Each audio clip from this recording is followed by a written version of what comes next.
ഹരി ഓം. എല്ലാവർക്കും നമസ്കാരം. ഞാൻ സ്വാമി അഭയാനന്ദ, ചിന്മയ മിഷൻ വയനാട്. നമ്മൾ കഴിഞ്ഞ 2 ദിവസമായി ഓണവുമായി ബന്ധപ്പെട്ട ചില കാര്യങ്ങൾ ചർച്ച ചെയ്തുകൊണ്ടിരിക്കുകയായിരുന്നു. ഓണം ഭഗവാന്റെ അവതാര സുദിനമാണ്.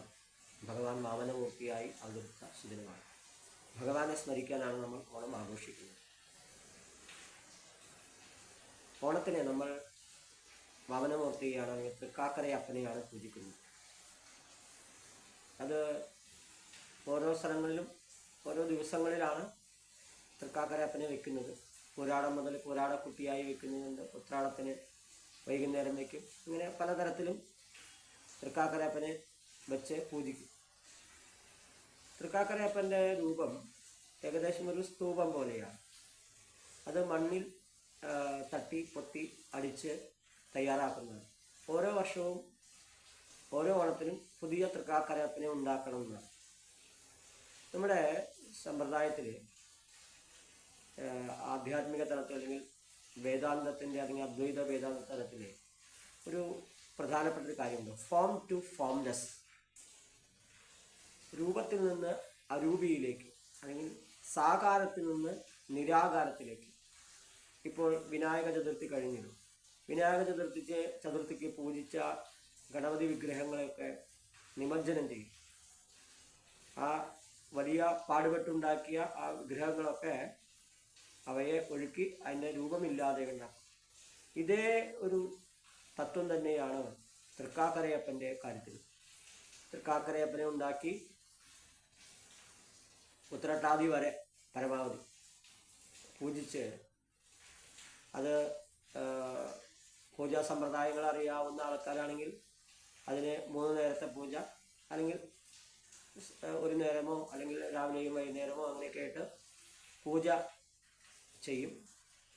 ഭഗവാന് നിവേദിച്ചതാണ് രാവിലത്തെയും ഉച്ചയ്ക്കും വൈകുന്നേരവും ഒക്കെ ഭക്ഷണമായിട്ട് പ്രസാദമായി കഴിക്കുന്നത്.